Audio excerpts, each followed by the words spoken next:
जड़ कर्म चेतन बंधकारु, कर्म के अवसान का कह कर स्वरूप यथार्थ जग का, जो किया उपकार है उसके लिए जिन वाणी माँ को वंदना शत बार है, वंदना शत बार है, वंदना शत बार है।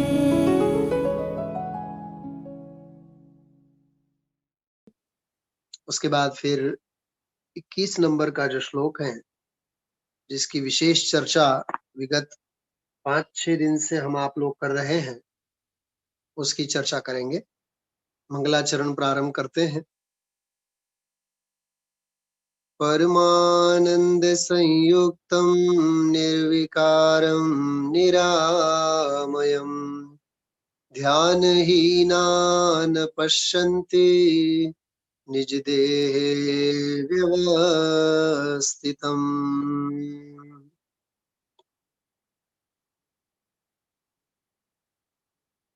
ये ध्यानलीना मुनय प्रधानास्ते दुःखहीना नियमाद्भवन्ति,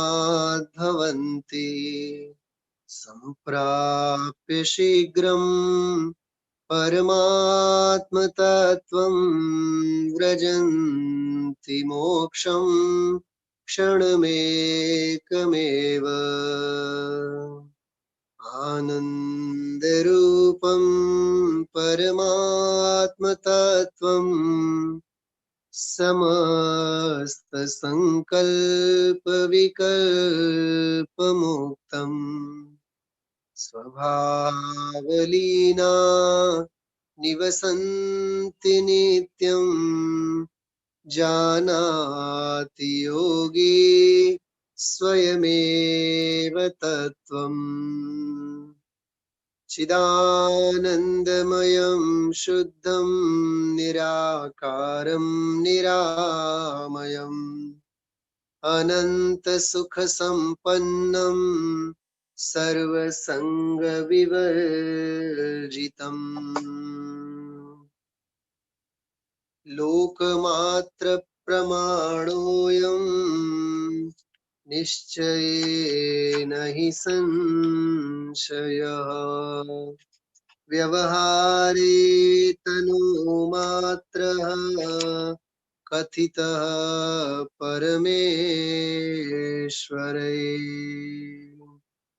यत्क्षणं दृश्यते शुद्धं तत्क्षणं गतविभ्रमः, स्वस्थचित्तः स्थिरीभूत्वा निर्विकल्पसमाधितः, स एव परमं ब्रह्म, स एव जिनपुङ्गवः, स एव परमं तत्त्वं स एव परमो गुरुः, स एव परमं ज्योतिः, स एव परमं तपः, स एव परमं ध्यानं, स एव परमात्मकः, स एव सर्वकल्याणं, स एव सुखभाजनम्, स एव शुद्धचिद्रूपं, स एव परमं शिवः, स एव परमानन्दः, स एव सुखदायकः, स एव परमज्ञानम्,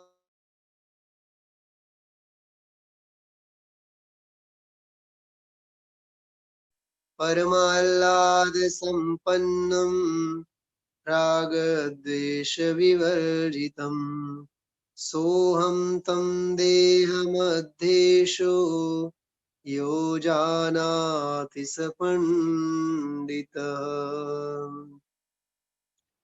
आकाररहितं शुद्धं स्वस्वरूपे व्यवस्थितं सिद्धमष्टगुणोपेतं निर्विकारं निरंजनम। देखिए 21वां श्लोक हम आप लोगों ने इस श्लोक की बहुत विस्तार से, बहुत गहराई से इस श्लोक के आधार से विषय वस्तु का चिंतन मनन मंथन किया है। पहली पंक्ति के आधार से हम आप लोगों ने देखा था आकार रहितम शुद्धम, अर्थात मैं गुणस्थान मार्गणास्थान यहाँ तक कि अध्यात्म के स्थान, ये सब समय सार की 50 से 55 नंबर तक की गाथाओं का विषय है, जिनमें 29 भावों की चर्चा की गई है। इन 29 भावों से रहित 6 गाथाएं हैं, 55 से लेकर के 50 से 55 तक। 50 से 55 तक की 6 गाथाओं में वर्णादि से लेकर के रागादि तक, गुणस्थान आदि और मार्गणास्थान आदि, इन सभी पौद्गलिक भावों को अजीव के खाते में डाला और इन अजीव के भावों से आप सोचना, संयम लब्धि के स्थानों को भी अजीव के खाते में डाला है। वो पौद्गलिक आकार है ऐसा कहा है, मतलब व्रत संयम आदि के जितने जितने जो भी तारतम्य परिणाम होते हैं, चाहे वो चौथे में अन्याय अनीति अभक्ष आदि के त्याग रूप सदाचार रूप जीवन हो, चाहे पंचम गुण स्थान में 12 व्रत के रूप में संयम की दशा हो, चाहे वो छठे गुण स्थान में 28 मूल गुण के परिणाम हो, ये सब संयम लब्धि के स्थान। बोलो अब कितना मर्म है इस श्लोक में। हाँ, इस पंक्ति में कितना मर्म है आप सोचो, जो अपन लोग खोल रहे हैं। हाँ, बात पकड़ में आ रही है। क्या कहा मैंने? संयम लब्धि के स्थान भी आत्मा नहीं है, ये उन 29 भावों में है। संयम लब्धि के स्थान मतलब ये सारे व्रत संयम के तारतम्य रूप जो क्रिया और परिणाम, शुभ भाव रूप परिणाम और शुभ क्रिया, ये सब पौद्गलिक भाव है, ऐसा लिया उसने। वर्ण की भिन्नता समझ में आती है, गंध रस स्पर्श की भिन्नता समझ में आती है, लेकिन संयम लब्धि की भिन्नता समझ में नहीं आती है। हा? थोड़ा बहुत शुभ भाव हुआ, थोड़ी बहुत शुभ क्रिया हुई, तो हमें लगने लगता है कि हम बहुत बड़े धर्मात्मा हो गए। हाँ, धर्म के मार्ग में आ गए हम लोग। अब सोचो कितनी गहराई है। उन सबको जीव अजीव अधिकार में अजीव के अधिकार के रूप में गिना। अजीव के अधिकार है वो। जिस प्रकार से वर्णादि ये अजीव के अधिकार की बात है, उसी प्रकार संयम लब्धि और अध्यात्म के स्थान, अरे उदय उदीर्णा बंद सत्ता, ये सब उत्कर्षण अपकर्षण कर्मादि के स्थान, ये सब अजीव के अधिकार की बात है। ये जीव के अधिकार की मर्यादा की बात नहीं। कैसी गजब की वस्तु की मर्यादा है। ऐसा भेद ज्ञान हमें करना चाहिए। आकार रहितम शुद्धम, आकार से रहित, ये पौद्गलिक भावों से रहित, स्पर्श रस गंध वर्णादिक से तो रहित। हाँ, लेकिन अंदर में उदय उदीर्णा बंद स्थान, संयम लब्धि के स्थान, अध्यात्म के स्थान, ये सब पौद्गलिक भाव है। तो ऐसा सारा गंभीर विषय है। एक में आपको इसके बाद एक कलश लिखा हुआ है, उस कलश की तरफ मैं आप लोगों का ध्यान दिलाता हूँ।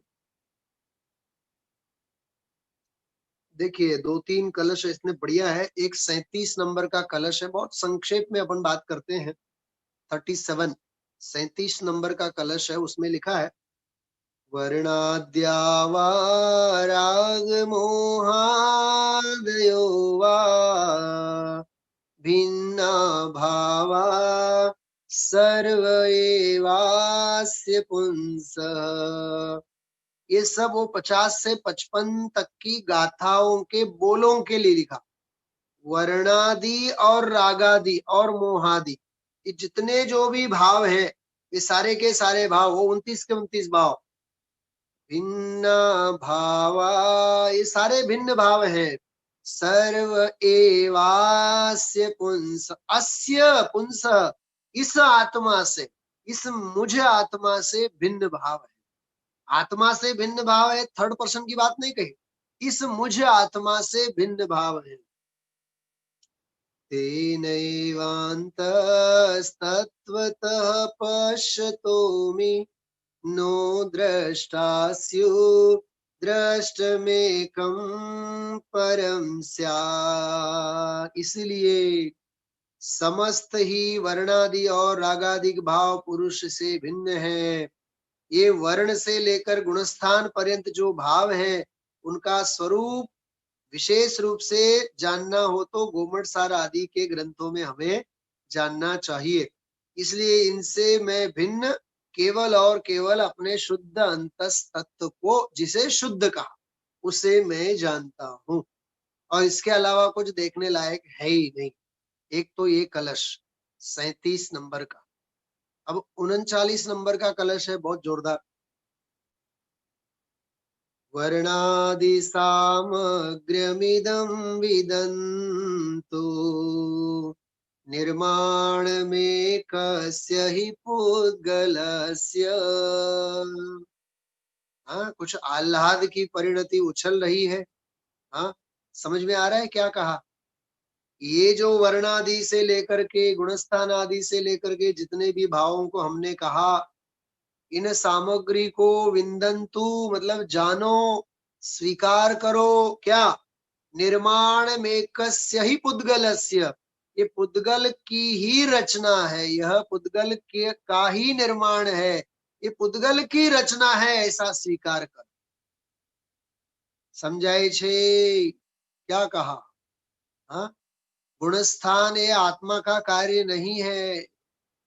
बोलो, अब गुणस्थान पढ़ने वालों को कैसे समझ में आएगा? हाँ, श्रद्धा और चारित्र गुण की तारतम्य रूप अवस्था को योग और हाँ मोह और योग के निमित्त से होने वाले ये जो तारतम्य के परिणाम है, इन्हें गुणस्थान कहते हैं। सारा मिश्रण कथन है कि नहीं आगम का? हाँ, अब यहाँ स्पष्ट कह रहे हैं जितना जो भी गुणस्थान मार्गणास्थान आदि है, अरे चौथा गुणस्थान, सातवां गुणस्थान, श्रेणी का 8वां गुणस्थान, 12वां गुणस्थान, 13वां अरहंत का गुणस्थान, अरे 14वां गुणस्थान, बोलो, ये सब पुद्गल की रचना है हमारे में हिम्मत जो आचार्य ने इस जोर से यहाँ कही है, ये है अध्यात्म का जोर। समझाए छे? हाँ, हाँ પાડવામાં વાંધો नहीं आवे, हाँ, એટલું तो हाँ तो पाड़ी शकाय आप।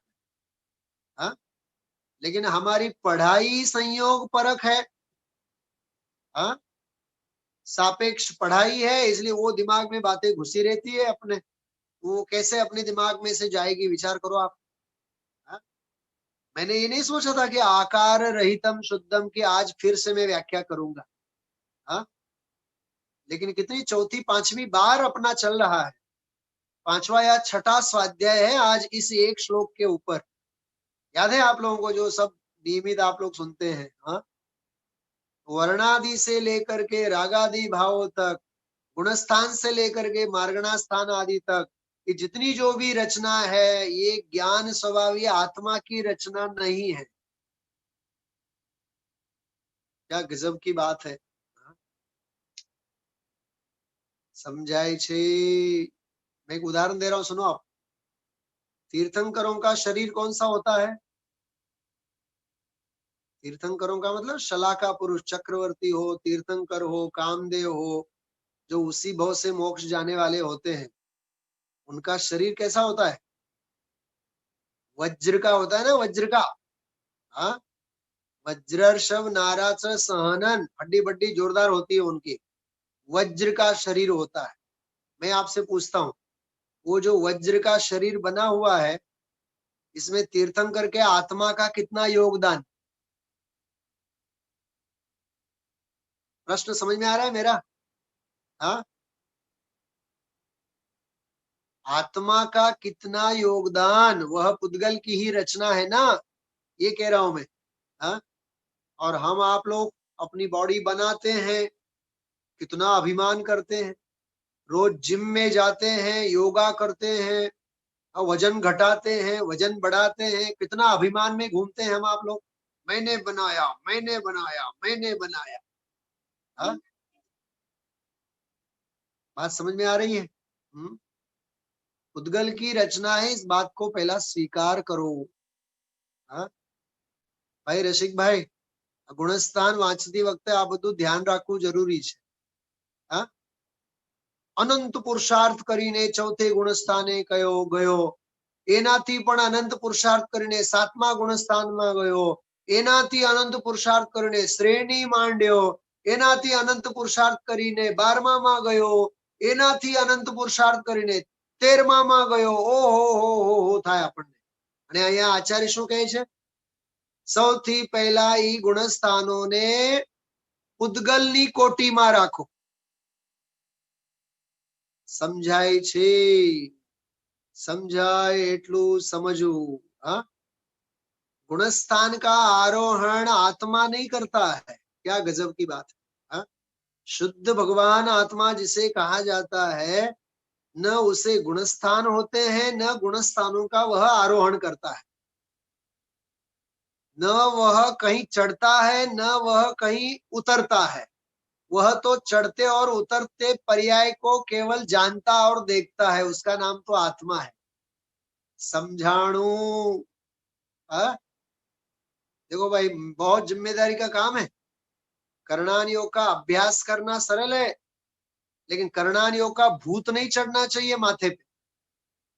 द्रव्यान योग का जोर होना चाहिए बराबर। हाँ, वर्णादि सामग्र्यमिदं विदन्तु निर्माण में कस्य ही पुद्गलस्य। ये सब पुद्गल की रचना है। ततोस्त्विदं पुद्गल एव नात्मा, ततोस्तु इदं पुद्गल एव, वह सब पुद्गल ही होवे न आत्मा। कलश है, कलश 39 39 नंबर का कलश है, कलश। समयसार साथे राखो, एमा जुओ, स्वाध्याय वखते समयसार साथे रखाय। हाँ, कलश नंबर बोलिए, गाथा नंबर बोलिए, ये બધું કામ આવે આપણને। हाँ, સાંભળો છો? सुन रहे ना बराबर? हाँ, પછી બધું ભાપ બનીને ઉડી જાય સ્વાધ્યાય પછી તો। પછી કયું કળશ એક્ઝામ્પલ આપ્યો, કયા સંદર્ભમાં આપ્યો, કાંઈ અનુસંધાન મળે નહીં। એટલે સ્વાધ્યાય બહુ એકાગ્રતાથી આવી રીતે કરવું જોઈએ। ततोस्त्विदं पुद्गलेव नात्मा यतस विज्ञान घनस्ततोन्यः। કેમ કે તે ભગવાન આત્મા તો વિજ્ઞાન ઘન છે, અને તેનાથી બધા ભાવો અન્ય ભાવો છે, भिन्न भावो છે। हाँ, गुणस्थान, मार्गणास्थान, ये सब मेरे से अन्य भाव हैं। इसका अर्थ है आकार रहितम शुद्धम, ये उसका अर्थ है। કેટલું સમજાય છે? આકાર રહિતમ શુદ્ધમ, આને સમજવા માટે આપણે ક્યાં લટાર મારી આવ્યા? સમયસાર 50 થી 55 નંબરની ગાથા, 36 અને 38 નંબરના કળશ। हाँ, ख्यालમાં આવ્યું? कोई भी ग्रंथ, कोई भी शास्त्र का हम स्वाध्याय करें, कंपैरेटिव स्टडी होनी चाहिए, कंपैरेटिव स्टडी। हाँ, બજારમાં કોઈ વસ્તુ લેવા જાઓ, એક રેકડી એ વસ્તુ જોઈને ત્યાંથી જ ખરીદી લઈએ છીએ આપણે? હા, 4 નહીં, 40 ને ત્યાં આપણે તુલના કરીએ કે નહીં?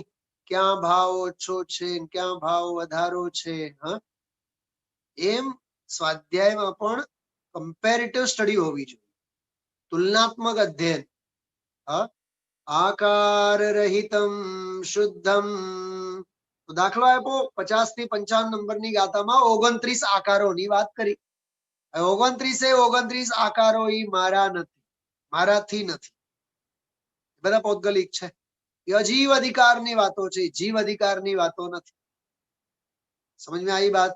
हाँ, आकार रहितम शुद्धम स्वस्वरूप व्यवस्थितम, अपने स्वरूप में जो विराजमान है. हाँ, देखो ये क्या क्या है? ये इसको क्या कहेंगे? मुट्ठी कहेंगे ना, मुट्ठी. क्या कहेंगे इसको? मुट्ठी. बोलो समय सार में बात कहाँ कहाँ आई है? मुट्ठी वाली बात कहाँ आई समय सार? याद करो, ग्रंथ में ढूंढना, जब तक नहीं मिले तब तक विश्राम नहीं करना. अरे मुट्ठीમાં રાખેલ સોનું, 38મી ગાથા સમયસાર. કેમ કરીને સમયસાર ગળે ઉતરે? ઉચ્ચાર કરો. આમાં સડસડાટ ઉતરવું જોઈએ ને આપણે. આમ શબ્દ યાદ કરતા હોય તો જ ખ્યાલમાં આવવું જોઈએ. તો મુઠ્ઠીમાં રાખેલું સોનું ભૂલી ગયા હતા.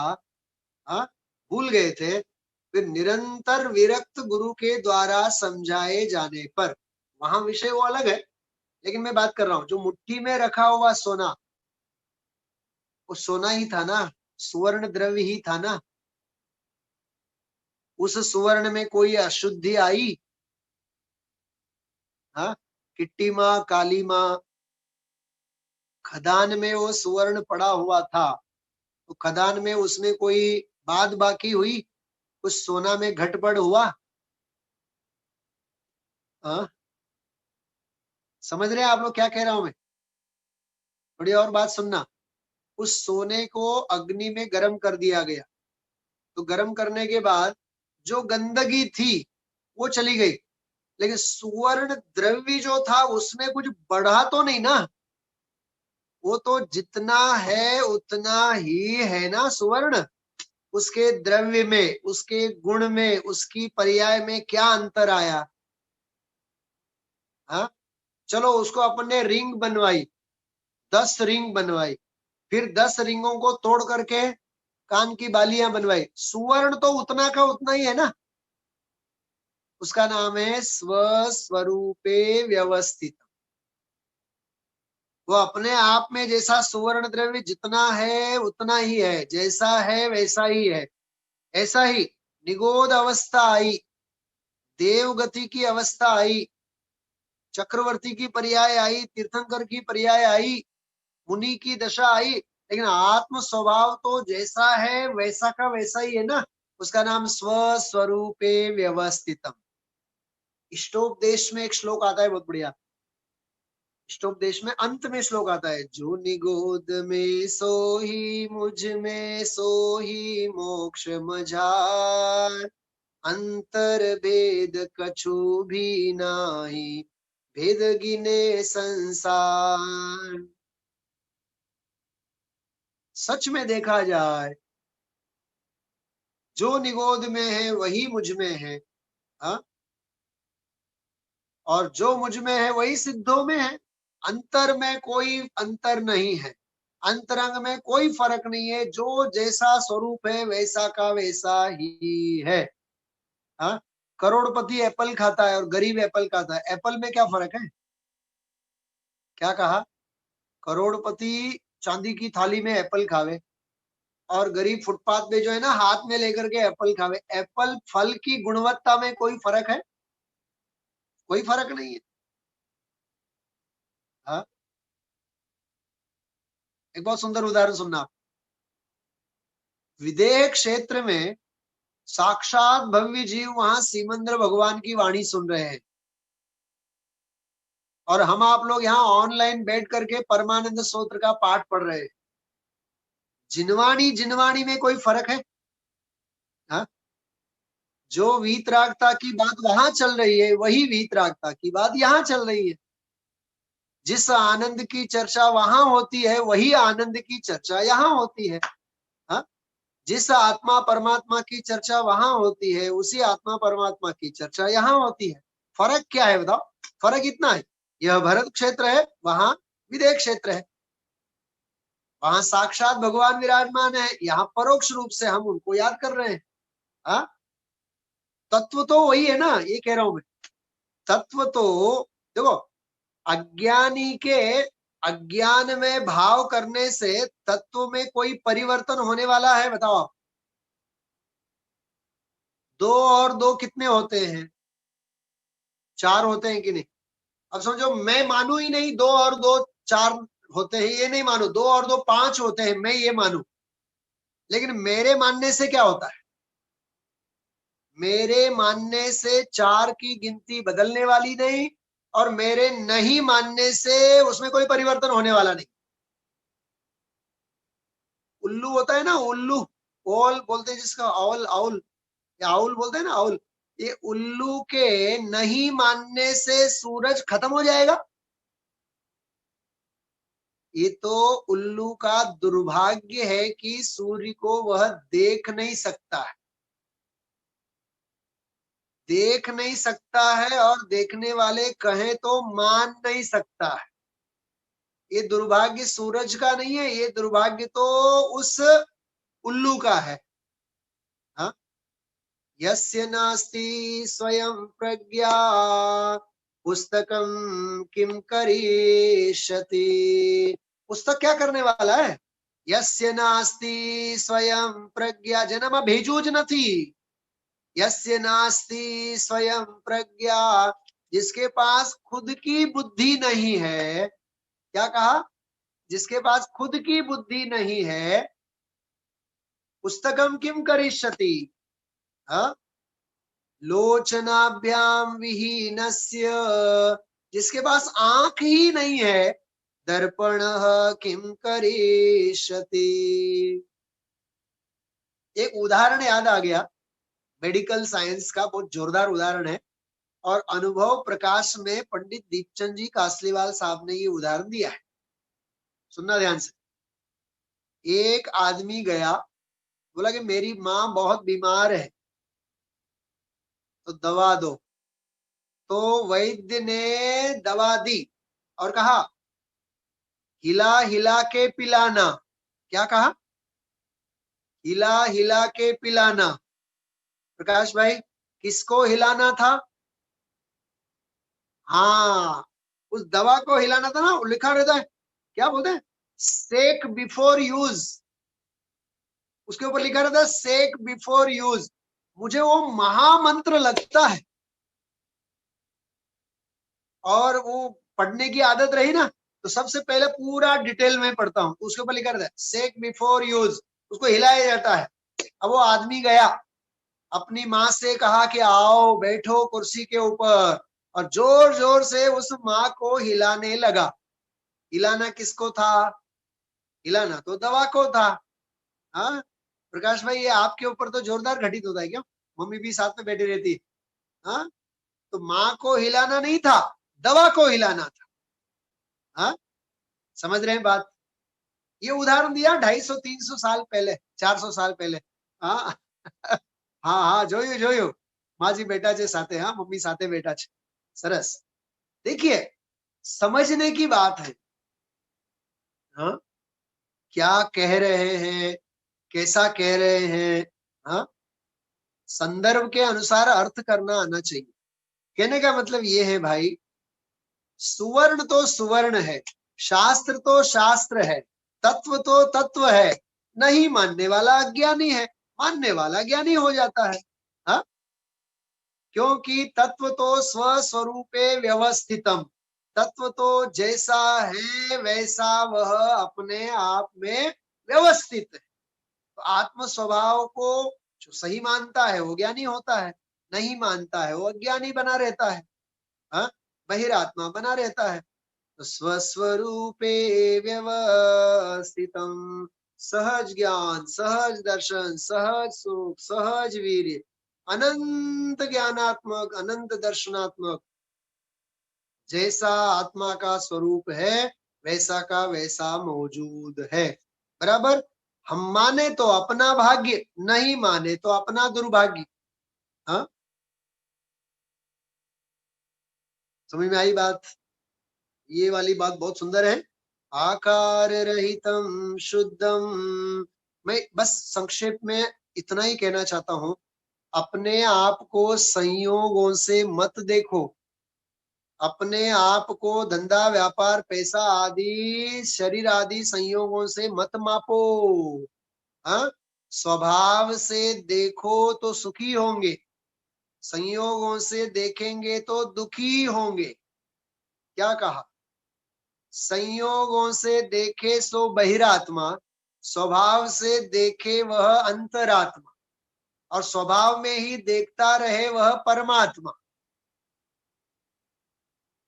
क्या कहा? बहिरात्मा, अंतरात्मा और परमात्मा की परिभाषा क्या बताई मैंने? संयोगों से जो देखे सो बहिरात्मा। हाँ, मेरी स्त्री, मेरा पुत्र, मेरा परिवार, मेरा देश, मेरा गांव। हाँ, क्या गजब की बात है। हाँ, संयोगों से अपने आप को देखे सो बहिरात्मा। हाँ, और स्वभाव से अपने आप को देखे सो अंतरात्मा, और स्वभाव में ही स्वभाव को देखते रहे उसका नाम परमात्मा। सकल जगत ते ऐठवत अथवा स्वप्न સમાન। આમ ઘરમાં તો સુવર્ણ અક્ષરે લખી રાખવા જેવું છે। हाँ, देखो, हम आप लोग बाजारों में, गलियों में, हर जगह देखते हैं, पुराने घर टूट जाते हैं, नया कॉमर्शियल ऑफिस बन जाता है। हाँ, આપણે રાજકોટમાં કેટલી ઓલી ફિલ્મ ટોકીઝો બધી, આમ્રપાલી, કઈ કઈ બધી, હા, ગેસફોર્ડ, આ બધા તોડી તોડીને એની જગ્યાએ હાઈ રાઇઝ બિલ્ડિંગો બની ગયા કે નહીં હવે प्रकाश भाई? हाँ, वो देख देख के वैराग्य होना चाहिए। ओ हो, इस जगह को इससे पहले किसने भोगा, इससे पहले किसने भोगा, और अब भोगने वाले ये समझते हैं हम इसके मालिक हैं। वस्तु की मालिक वस्तु है, क्यों मालिक बनकर फिरते हो? हाँ, अरे वस्तु की मालिक तो वस्तु है, और फिर मालिक के मालिक बनकर क्यों नीति न्याय गमाते हो? क्या कहा? हाँ, फिर मालिक के मालिक बनकर क्यों नीति न्याय गमाते हो? समझाए छे? हाँ? एक और बात सुनना, भरतेश वैभव में एक बात आती है बहुत जोरदार। सुना भरतेश वैभव नाम? हाँ, कवि रत्नाकर, बहुत सुंदर रचना है। भरत 6 खंड को जीत के नगर आए वापिस, चक्र रत्न ने प्रवेश करने से मना किया। चक्र रत्न नगर में प्रवेश नहीं किया, तो मायूस होकर के चक्रवर्ती अपने महल में पहुंचता है भरत।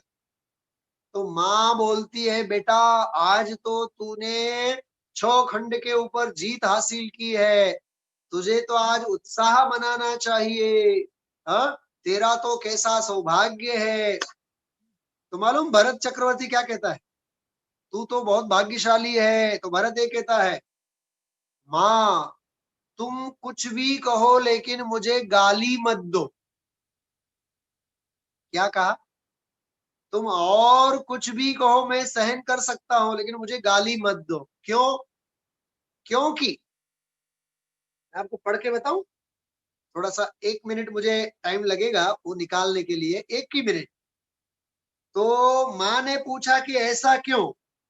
तो भरत मालूम क्या बोलता है? भरत ये बोलता है, अरे भाग्यशाली मैं नहीं हूं, भाग्यशाली तो वह सारी प्रजा है जो आदिनाथ भगवान की पिताजी की वाणी सुन रही है निरंतर।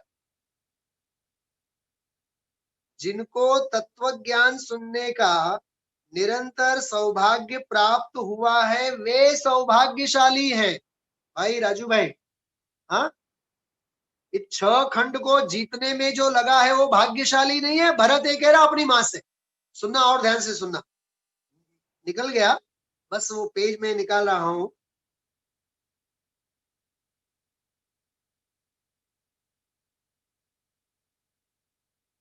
देखिए कितनी सुंदर बात है, कितनी सुंदर चर्चा है।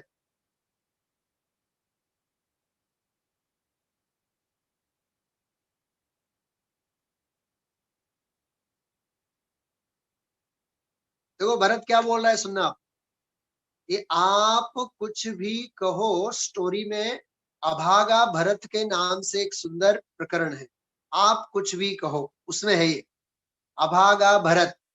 तो भरत मालूम क्या बोलता है, भरत को और चाहे जो कुछ कहें पर भाग्यशाली नहीं। क्यों? आज इस अभागे भरत को अपने 100 भाइयों और उन नागरिकों के भाग्य से ईर्ष्या हो रही है जिन्हें आज से ही प्रतिदिन दिन में 3-3 बार 6-6 घड़ी भगवान ऋषभ देव की दिव्य ध्वनि सुनने का अवसर प्राप्त होगा। और उसी समय तुम्हारा यह अभागा भरत, भरत अपने आप से क्या कह रहा है, ये अभागा भरत साम दाम दंड भेद की राजनीति में उलझा होगा, युद्ध का संचालन कर रहा होगा। बोलो, अरे लड़ाई के लिए जाना पड़े ये भाग्य की बात है? हाँ, ये भरत कह रहा है अपनी मां से, लड़ाई के लिए जाना पड़े ये भाग्य नहीं है, भगवान की वाणी सुनने का योग मिले ये सौभाग्य की बात है। हाँ, आगे बहुत सारी सारी बातें हैं। बेटा मैं तो तेरी वेदना जानती हूँ, पर भरत का भारत अखंड होना चाहिए, 6 खंडों में विभाजित नहीं। तो भरत ये बोलता है, अपना कर्तव्य पहचानता है, कर्तव्य को ठोकर बुद्धि ही बर्दाश्त कर सकती है, हृदय नहीं। बहुत सुंदर सुंदर स्टोरी है, बहुत सुंदर बढ़िया चर्चा है। कहने का मतलब भगवान की वाणी का सुनने का योग मिलना ये भाग्य की बात है, लड़ाई झगड़े में अटके रहना ये भाग्य की बात नहीं है। ये भरत को लगता है, हम आप लोगों को नहीं लगता है। क्या कहा मैंने? हाँ, हमारा तो ऐसा है, 8 घंटे की जगह 10 घंटे की ड्यूटी हो जाए, दिन में 12 घंटे की जगह 10 लाख की पैदाइश की जगह 25 लाख हो जाए, तो हमें लगता है कि भाग्य के दरवाजे खुल गए। भाग्य के दरवाजे खुल नहीं गए, भाग्य के दरवाजे बंद हो गए। समझाए छे? मेरे साथ कबूल है आप लोग? हाँ प्रकाश भाई, समझ में आ रही बात है? કેટલી સરસ વાતો છે બોલો। ભરત ચક્રવર્તી જેવા ચક્રવર્તી પોતાની જાતને અભાગા કહે છે। अरे मैं तो अभागा हूँ, ये लड़ाई झगड़े करने के लिए मैं जा रहा हूं, तो मुझ जैसा अभागा कौन हो सकता है? भाग्यशाली तो वो दुनिया के जीव हैं जो भगवान की वाणी सुनते हैं। कुछ अंदर में हाँ दर्द हो रहा है कि नहीं? हाँ, अच्छा एक बात मैं पूछूं श्रद्धा, तने पूछूं છું, 3 કલાક તમે ટીવી જોઈ નાખો, 2 કલાક ટીવી જોઈ નાખો, અડધી કલાક સ્વાધ્યાય કરવું એમાં ભાગ્ય છે કે 2 કલાક ટીવી જોવામાં ભાગ્ય છે? અરે એ અડધી કલાકનો સ્વાધ્યાય મહાભાગ્ય મળે, અને ઓલો 2 કલાક ટીવી જોઈ નાખવું એ પાપના ઉદય થાય। हाँ, उसमें आर्त ध्यान और रौद्र ध्यान के अलावा और है क्या बताओ? उसमें पाप के अलावा मिलता क्या है बताओ? आर्त ध्यान और रौद्र ध्यान के अलावा और होता क्या है बताओ?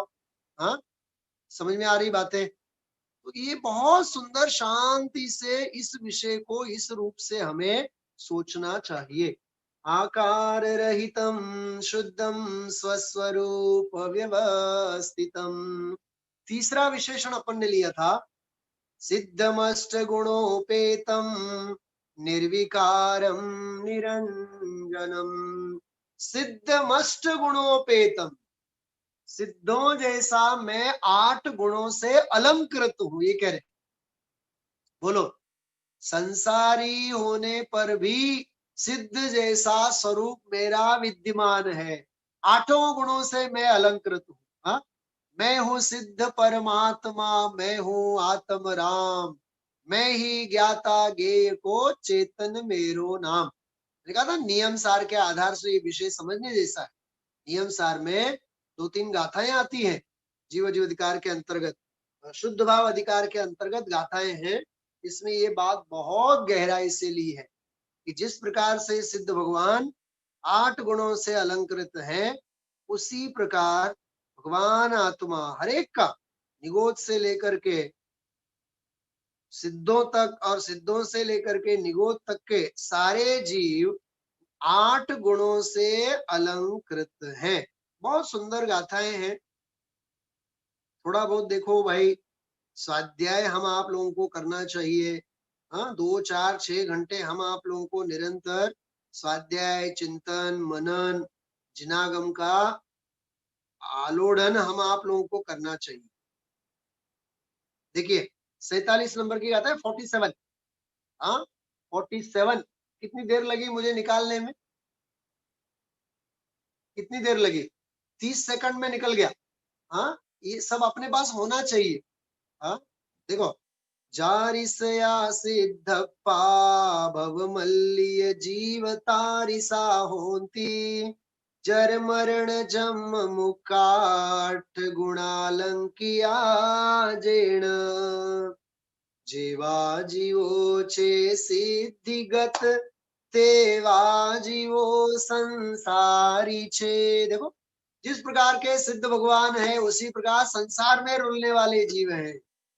जेथी जन्म मरणादिहीन ने अष्ट गुण संयुक्त छे। ये वाली बात 8 गुणालंकिया, उसका ही अनुवाद यहाँ किया हुआ है, सिद्धम अष्ट गुणोपेतम।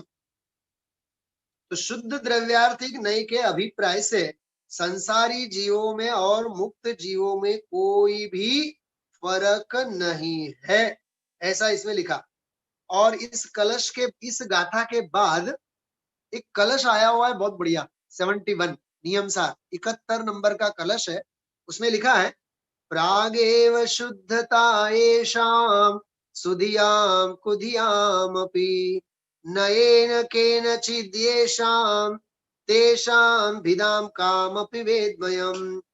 जे सुबुद्धियों तेमज कुबुद्धियों ने प्रथम थी ज शुद्धता छे। सुनना ध्यान से, सुबुद्धि मतलब केवली सम्यक दृष्टि ज्ञानी, और कुबुद्धि मतलब मिथ्या दृष्टि। तो चाहे मिथ्या दृष्टि हो अज्ञानी जीव, चाहे सम्यक दृष्टि ज्ञानी हो, उनको पहले से ही शुद्धता है, पहले से ही शुद्धता है। तो तेमनामा कई पण भेद हूं कया नहीं थी जो, कौन सी नए से उन दोनों में मैं भेद देखूं, तेमनामा खरेखर काई भेद नहीं। ये नियम सा। एक बात याद रखना भाई, पैसे वाले भी तो भगवान आत्मा ही है, और बिना पैसों वाले कौन है? हाँ, करोड़पति भगवान आत्मा है, बराबर। भिखारी कौन है? अरे भिखारी भी तो भगवान आत्मा ही है ना। हाँ, क्या कहा? सुनो ध्यान से, ये सुमत प्रकाश जी पंडित जी के प्रवचन में एक बात आती है बहुत बढ़िया, कि हम भगवान आत्मा बोलने वाले, सुनना ध्यान से, बहुत जोरदार बात कर रहा हूं। हाँ, भगवान आत्मा कहने वाले, बदा भगवान छे अने बदा भगवान था बोलने वाले, कम से कम सबसे पहले अपने घर के नौकर चाकरों को भगवान समझना सीखो। हाँ, हम उनके ऊपर दया खाते हैं, हम उनके ऊपर गुस्सा करते हैं, अरे वो भी तो भगवान ही है ना। हाँ, ये भगवान की ऐसी दृष्टि होती है। इसलिए मैं सिद्धों जैसे अष्ट गुणों से अलंकृत हूं। ये बहुत सुंदर नियम सार के आधार से समझने जैसी बात है। और अंतिम बात, निर्विकारम निरंजनम, मैं कैसा हूं? निर्विकार हूं, मुझ में कोई विकार नहीं। याद रखना, क्रोध, मान, माया, लोभ, हास्य, रति, अरति, शोक, भय, जुगुप्सा, स्त्री वेद, पुरुष वेद, नपुंसक वेद, ये सब विकार है। असंख्यात लोक प्रमाण सारे कषाय के भाव विकार हैं। मैं निष्कषाय भगवान आत्मा हूं, निर्विकार। कितनी सुंदर बात है, कितनी सुंदर बात है। हाँ, एक बात पूछूं मैं आपसे, जब चित्त में लोभ कषाय उछलती है तब ये याद आना चाहिए। हाँ प्रकाश भाई, जब लोभ कषाय धन कमाने की लालसा होती है तब ये बात याद आनी चाहिए। हाँ, अरे छास अने रोटलानी सगवड़ता थई એટલે મારી આજીવિકા પૂરી, શટર બંધ થવી જોઈએ। હા, છાશ અને રોટલાની સગવડતા થઈ એટલે આજીવિકા પૂરી। वाह। हम 6th क्लास में, 6th स्टैंडर्ड में एक तितली वाली कविता आती थी, तितली, बटरफ्लाई। तो कवि वहां हिंदी में बहुत सुंदर कविता थी। तितली रानी बोलो बोलो कौन देश से आती हो, इतना सुंदर रूप तुम्हारा पंखों में भर जाता हूँ। कल की चिंता नहीं है तुझको, बोलो पतंगियों, बटरफ्लाई, आज फूल के ऊपर जाके बैठ गई, अपना आहार ले लिया, उड़ के चली गई, कल की चिंता नहीं। प्रकाश भाई, हमें आज की चिंता है, कल की चिंता है, 2021 की चिंता है, आने वाली पीढ़ी की चिंता है। 7 पीढ़ी की चिंता को लेके बैठे हम आप लोग। पेट की चिंता है और पेटी की चिंता है। क्या कहा, क्या कहा, समझाणु कहां? पेट की भी चिंता है और पेटी की चिंता ज्यादा है। हाँ, भोग सकने वाले हो नहीं और ले जाने की कोई व्यवस्था नहीं। हाँ? सोचना सोचना। निर्विकारम निरंजनम, मैं निर्विकार हूं। क्रोधादि कषाय के काल में भी मैं निर्विकार हूं, और निरंजन मतलब मैं निर्दोष हूं। बोलो, अंजन मतलब दोष, मैं निर्दोष हूं। अंजन मतलब पाप, मैं निष्पाप हूं। हा? जब भी कोई पाप के परिणाम आते हैं, हिंसा के, झूठ के, चोरी के, कुशील के, परिग्रह के, उस समय लगना चाहिए निरंजनम। मैं निरंजन हूं, मैं निर्दोष हूं, मैं निर्विकार हूं। हाँ, चलो हो गया, समय भी हो गया है। श्लोक अब पूरा करते हैं। आकार रहितम शुद्धम स्वस्वरूपे व्यवस्थितम सिद्धमष्टगुणोपेतम निर्विकारम निरंजनम। बराबर। 21वां छंद बड़े आनंद के साथ। सबसे ज्यादा समय हम आप लोगों ने इस श्लोक के लिए दिया। 5 घंटे हो गए, 5 घंटे, 5 स्वाध्याय हुए इस एक श्लोक के ऊपर। जितना इसमें से खोलो उतना कम है। अब शेष 22, 23 और 24 3 ही श्लोक बाकी है। इन 3 को भी हम आप लोग यथा योग्य क्रम में आनंद के साथ लेंगे। संभवतः इस सप्ताह में ये पूरा विषय होगा। फिर आगामी सोमवार से देखते हैं, जो जैसी मस्ती होती है, जैसा विषय होता है, फिर नई रचना के साथ हम आप लोग आगे मिलेंगे। कल आचार्य कुंद कुंद देव का पदवी आरोहण दिवस है। कल आचार्य कुंद कुंद देव का पदवी आरोहण दिवस है।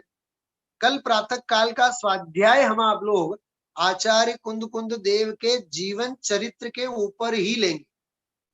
उनकी साधना, उनका जीवन, उनका साहित्य, उनके परमागम, बराबर। विशेष स्वाध्याय हम आप लोग उसके ऊपर ही लेंगे। अभी विराम लेते हैं।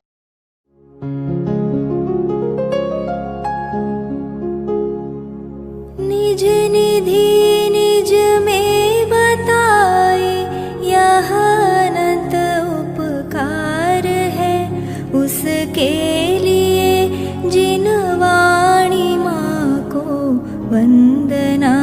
शत बार है, वंदना शत बार है, वंदना शत बार है।